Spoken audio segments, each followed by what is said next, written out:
and welcome to tonight's informative instalment of Life Support. The only lifestyle show in the know that teaches you things you need to know. Too true.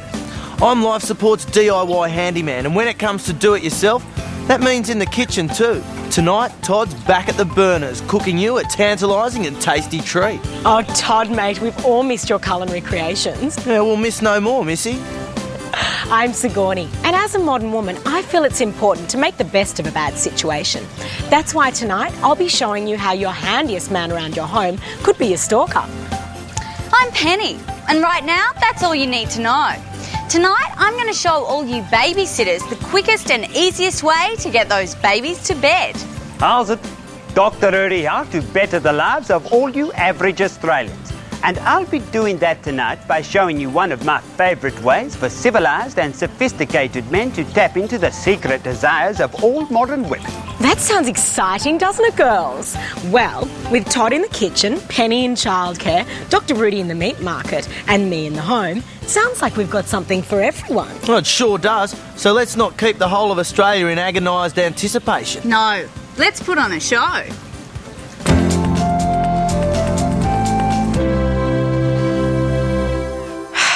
Oh dear, my stalker's broken in again.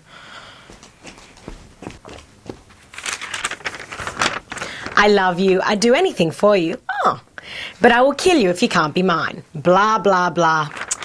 Bless him, he's got no manners, but at least he's passionate.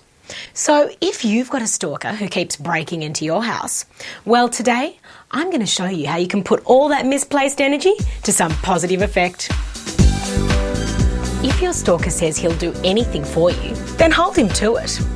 Before he has a chance to break in again, make sure you leave lots of notes around the house, telling him about all the odd jobs you'd like him to do.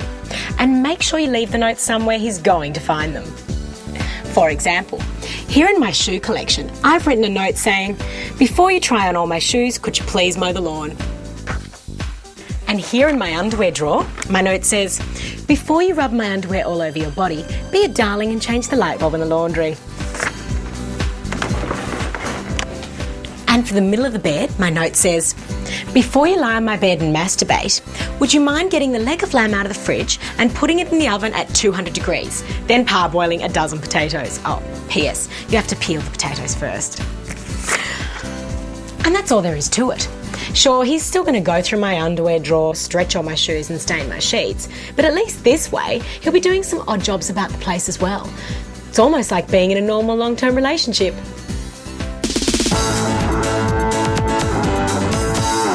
Babysitting's the bomb. It's like the ultimate racket. You get paid $10 an hour just to watch TV. That's $10 an hour for something I would have been doing anyway. The only downside is when the little buggers want to stay up and watch the late night scary movie with you. Please, can we watch the movie, please? So tonight, I'm going to show you how to knock this one right on the head. If the kids want to see something scary before they go to bed, then show them something scary.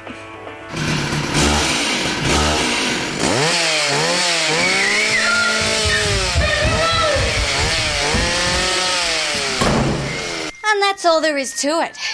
They won't want to watch a horror movie now. They're living a horror movie. No worries about them disturbing you in the living room. They'll be too busy barricading themselves in the bedroom. It's only 6 o'clock. Chances are I'll get a tip from the parents for getting them to bed so early. See ya.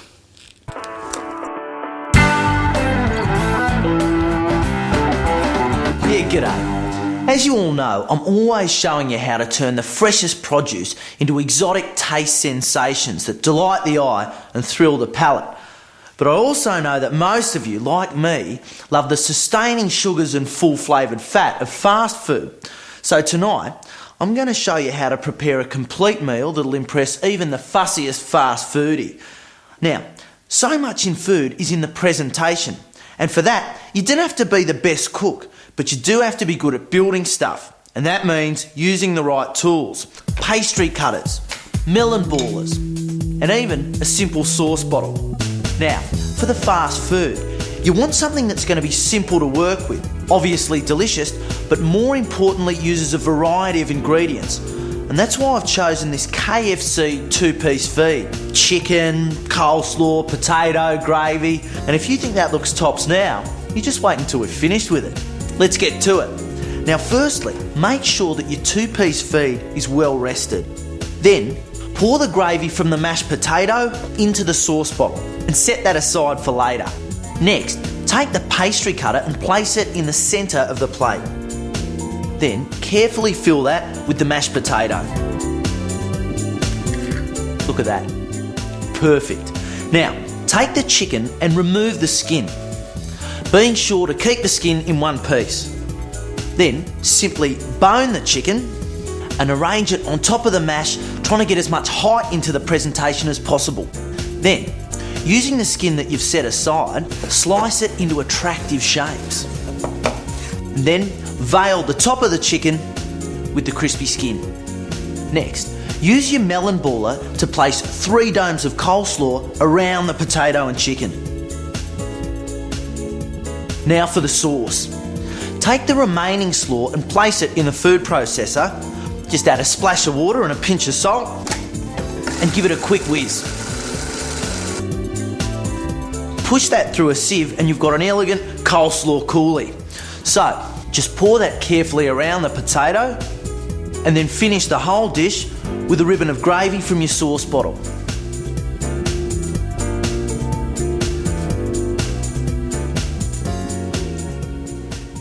And there you have it.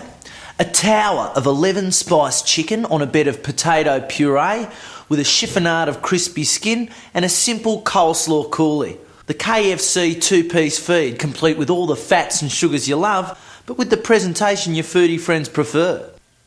Enjoy.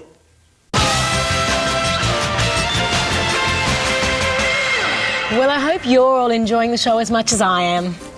So, what's going on with you and Dr. Rudy? Oh, Penny, this has really come out of the blue. Oh, come on. You can tell me. It'll be our own little girly chat thing, sort of. Oh, well, it's painfully obvious, so you might as well come clean. I can assure you I don't have anything to come clean about. And besides, I never kiss and tell. Ah, so you and the good doctor have been writing Don't go there, girlfriend. I haven't been writing anything. Oh, well, that's a shame.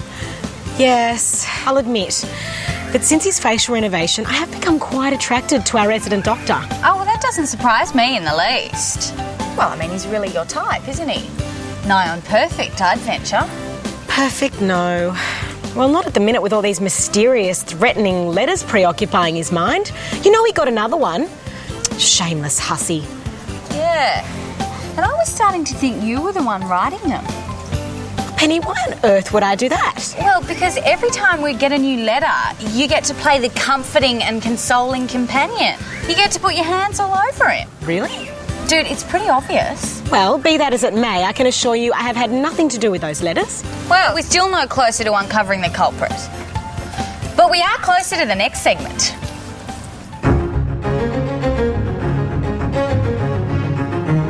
How's it? Dr. Rudy again. You'd think that with my looks, medical degrees and massive earning power that women would be falling over themselves to get into my bed. And you'd be right. But as much as women gravitate towards a civilized man with several degrees and a substantial property portfolio, at a deep level they all have a secret hankering for a bit of rough. Just open any Mills and Boon if you can stomach it. All the stories are about lovely girls who are engaged to Lord Snotty but end up running off with Shane the chauffeur or Jack the jockey. That's why when I take a lady out for an evening, I make sure I sandpaper my hands.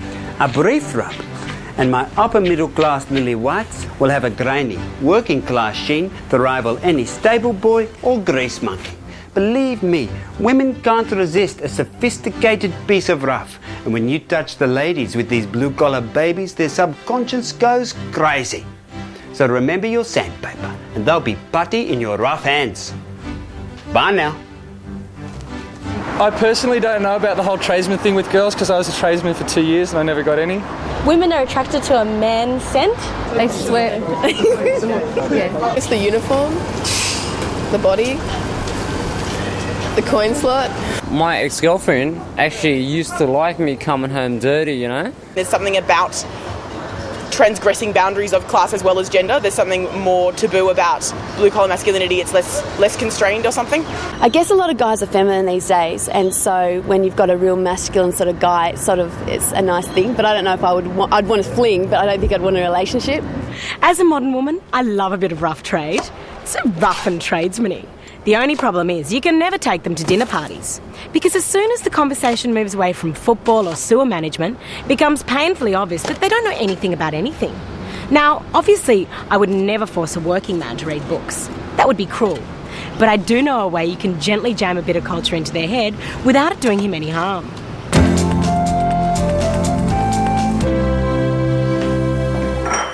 If you've ever picked up after a man, you will have noticed that some beer companies print trivia questions inside the twist-off caps.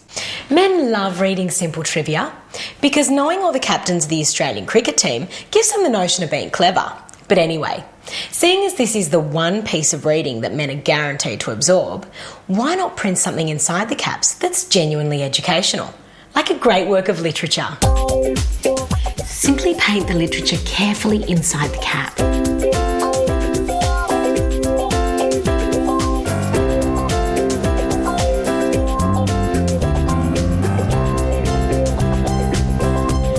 Reseal the bottle using a homebrew capping tool.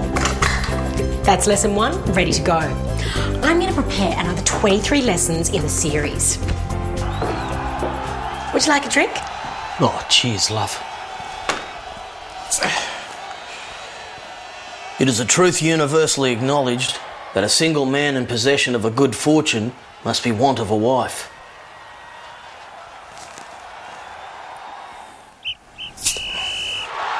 However little the feelings or views of such a man may be on his first entering the neighbourhood, this truth is so well fixed in the minds of the surrounding families that he is considered as the rightful property of some one or other of their daughters.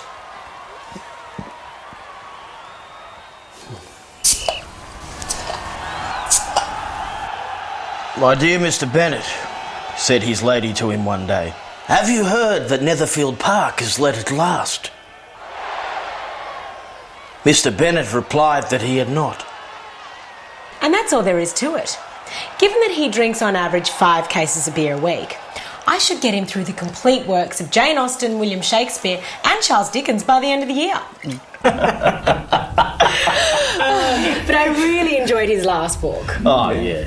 Oh, I just love Jane Austen. Yeah, so do I. It's amazing how her works are a masterpiece of psychoanalytical thinking. Well, considering that they were written 100 years before psychology was even invented. He makes me so proud. So, if you want to drag your man up by his bootstraps into the world of the written word, then why not do it in simple little lessons he's going to enjoy? That way, the more beer he guzzles, the smarter he'll become, which means you'll both be happy.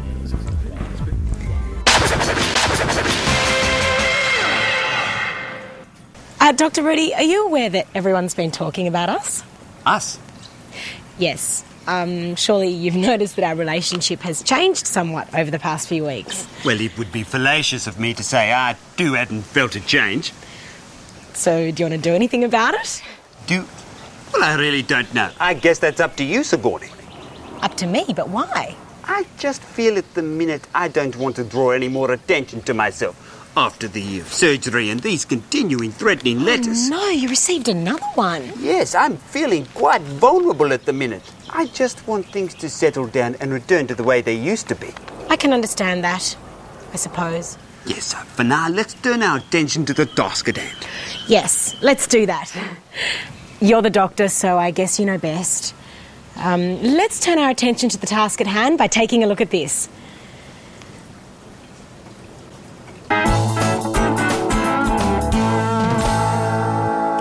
G'day. There's nothing like owning a house on the beach with expansive water views.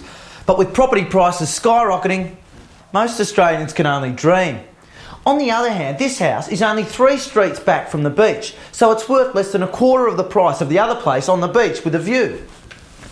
The ocean's there, it's just the view's blocked. Well, luckily, Todd's come up with the perfect solution. This is a periscope. So what we're going to do is use this technology to give ourselves a view of the ocean from the height of the roof. Have a look at that view. So what we're going to do is mount a periscope up here that'll reflect this view down to our window. And that's all there is to it. Amazing. That view is absolutely beautiful. So don't give up the dream. If you can't afford $1 million view, periscope your practically priced property and enjoy the view Todd's way.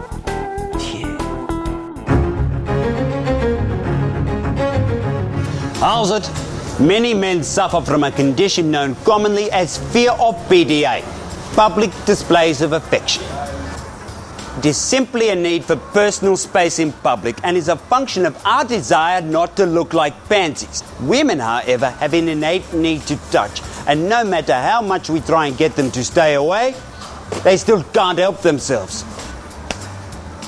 They just don't get it. Lucky for us men, I've discovered a method of deterrence every woman understands. Ever since they were little girls shopping with their mothers, women have been trained to respect the check-out divider bar. Watch what happens when I violate the protocol. See how the reaction is so ingrained it's automatic. Well men, this learned pattern of behaviour can be used very effectively to deter her from violating your personal space. Watch how I use it. See how it works? Watch how I get even more space.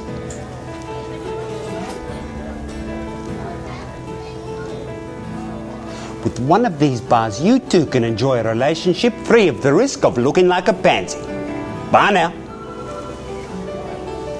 Cheers.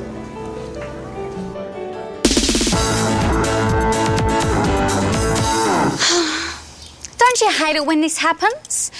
Your boyfriend accidentally walks into a door 5 or 6 times for the second time this week, and the next thing you know, you've been arrested for domestic violence. You don't have to worry about the cops though. They'll think it's funny that your boyfriend's such a wuss. What you do have to worry about is the judge.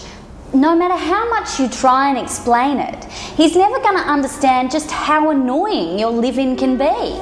So you have to win him over another way. Fortunately, I know a great little trick. Just tell His Honour that you're an Indigenous Australian. It doesn't matter if you don't look it. Neither does Jeff Clark, Jason Gillespie or Ray Martin. Then just sit back and let 200 years of collective white guilt eat away at the judge's conscience. The more he stews on it, the more he'll start to think it's his own fault. That you've been so stripped of dignity that the only way you can express yourself is through violence. I bet he's also thinking that if it wasn't for the self-control he learnt in 13 years of private schooling and 6 years at law school, he'd love to take a swing at his own partner. Once the tears start to well up in the judge's eyes, you know you've got him. Domestic violence is a community problem. It would therefore be better dealt with on a community level. I'm ruling that this case is better handled by tribal justice. And that's all there is to it. Nothing beats tribal justice. A spear in the leg is better than a 12-month stretch any day. It means you don't have to spend time away from the boyfriend. Hey Ezio, you finished cleaning that bathroom yet? See ya.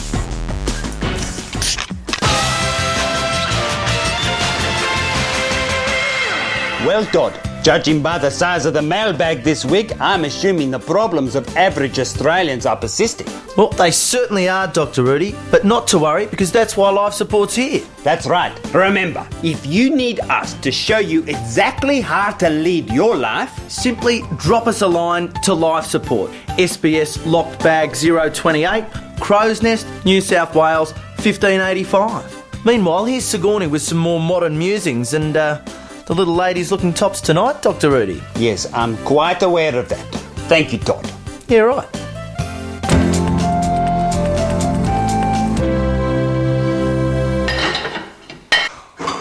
Why is it that men have so much trouble packing the dishwasher? They can build spaceships that fly to the moon, design computers with 100,000 parts, but the simple packing of the dishwasher throws them into a panic. You can explain it to them all you like, but they still don't get it.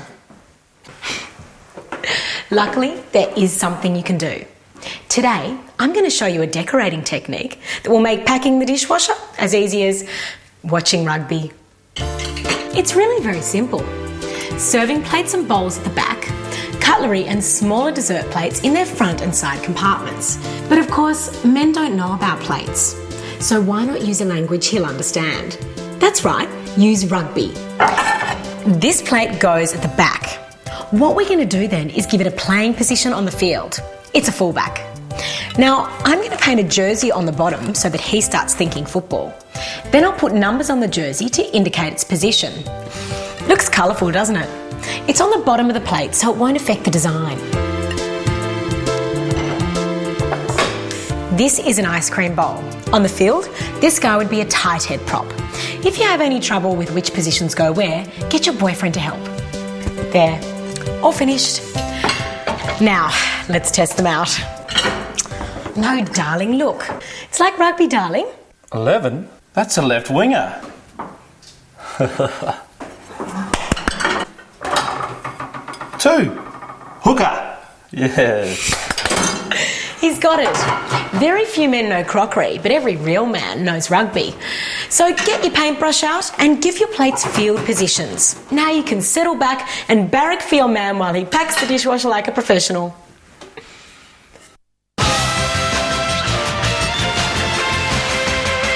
Well, I really can't believe it, but here we are at the end of another episode. As good a reason as any to make Todd's Tower of 11 spiced chicken on a bed of potato puree with a chiffonade of crispy skin and a simple coleslaw coulis. Well, that's turned out all right, Sigourney. Oh, Todd, mate, I just followed your advice and it really was that easy. Yeah, I've got to admit, that does look the business. Yes, you certainly have gone to a lot of effort, my dear. And I'm sure it tastes as good as it looks. Well, when you cook food with love, it always tastes so much better. Yeah, right. Now make sure you're watching next week for another very special episode of Life Support. That's right, it's Life Support's most popular problem special. Where we'll be showing the sensational solutions you've been searching for. So you know you really shouldn't miss it. And in the meantime, remember, whinging at a dinner party isn't making a difference. And while you're there, you Australians, be good to one another. Good night, Australia. So this is just KFC, right? I'm going to go get some cutlery.